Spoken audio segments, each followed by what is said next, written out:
What stigmas do people have about First Nations? They just call us dirty. I've been called that you're going to grow up to be an alcoholic and all this stuff, right? And I'm like, I don't even drink.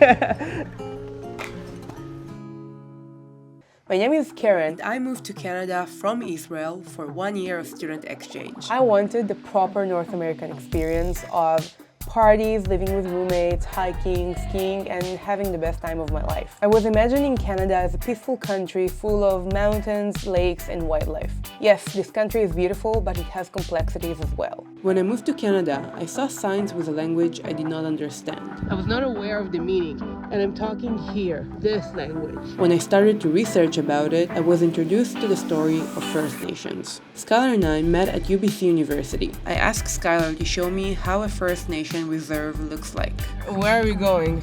Chilliwack. Or in my language it's called Silquayak. Just where my parents grew up, and all of my cousins basically live there as well. I didn't live there at all. I visited a lot. This is the commercial area. It's not really the middle of nowhere. I mean, Chilliwack overall is in the middle of nowhere. My name's Schuyler. I'm 21. I go to UBC, full-time student. Work at a bike shop, like snowboarding. What do you study? Political science and anthropology. And what's your dream? Lawyer, politician, maybe chief one day. We'll see where it goes. I say I'm from Canada. I tell a lot of people Canadian is a pretty colonial term, as being Canadian didn't really exist until the Europeans came. We're on Schuyler First Nation Reserve. So Stalo is the Hakko Malem word for river. You, Sean, looking like you're doing something, eh? Working. What do you do in a reserve for fun? Work. That's about all I do. A reservation is a government-given land to segregate the indigenous population from what it was at the time European settlers. Europeans came over, took over with their guns and their diseases, and then they segregated all the remaining indigenous people into small chunks of land to get them away from the rest of the population.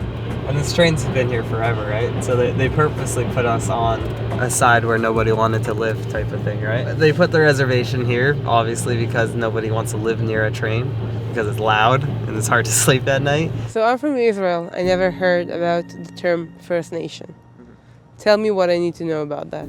Tribes that existed here before any other people were here.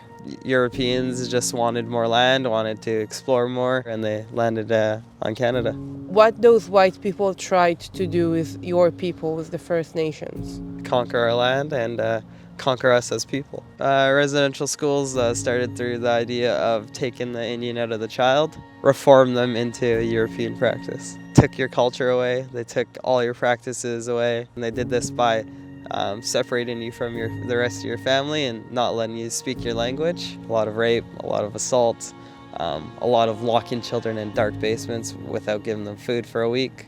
There was many bad things that happened. A lot of children disappeared, and when they disappeared, you can kind of assume that they died in the residential school and then were buried in unmarked graves, as we have been finding all throughout Canada. My grandma and my grandma's sister, so my great aunts, they all attended residential schools and didn't turn out so great for them afterwards. Like, they turned towards alcohol and just like drugs because they didn't know what else to really do. And then for this house though, this is just my grandma.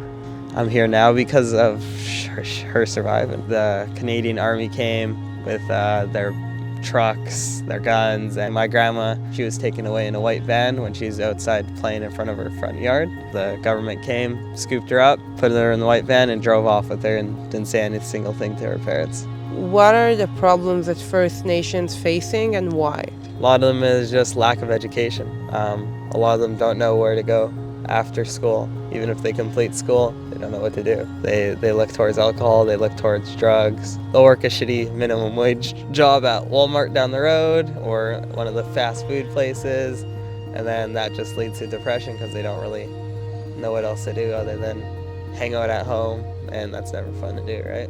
Their parents are alcoholics, their parents won't properly raise them, it just keeps going. It's like an ongoing trend. All your cousins here, nobody attended university. Yeah, no, none of my family has. I know I'm the only kid in my family that's gone to university, and kid in many Native families that's gone to university, right? So kind of have to show them that it's possible by going, right?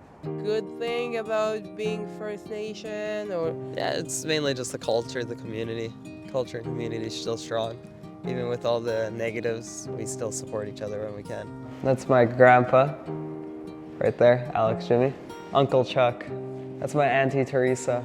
this is Cultural Education Center, yeah. There's a lot of history in our culture. A lot of it was taken away not too long ago. Last residential school was in like 97. This is pretty much like the basic design of Native art. It's just symbols and colors all within a single animal. Dreamcatcher was from First Nations, yeah. So all the good dreams will go through the feathers, and then all the bad dreams are caught on the net.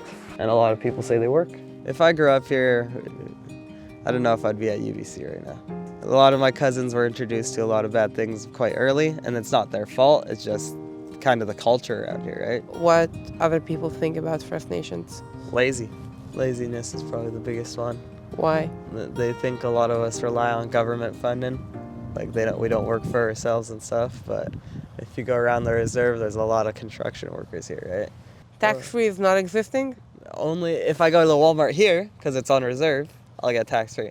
One of Schuyler's biggest passions is snowboarding, but unfortunately you won't see many First Nations in the ski resorts. Yeah, it's a very expensive sport. It's a very privileged sport. A sport that you don't see many colored people in, and mainly white people. Like if you go up to Whistler, Seymour, all you see is white people. Since my dad didn't really have a proper education, he just was a construction worker. Then being a construction worker, you don't really make too much money, right? So for a longest time, we weren't very financially well off. I couldn't do the sports that I do now back then, simply due to financial restrictions, right? I started snowboarding because I found this sport super interesting. I always wanted to do it. First Nations, a lot of the time, yeah, you will never see them on the mountain too often. The passes for the ski and snowboard resorts are so expensive, and you're basically paying a lot of money to snowboard on your land. I definitely have thought of it that way, and I'm like, so I gotta pay to go on my own land, and like, it's really weird. Yeah. What's your biggest fear? Biggest fear? Yeah, in life. Not In life? I don't know, just failing at what I want to do. I just want to do something I enjoy.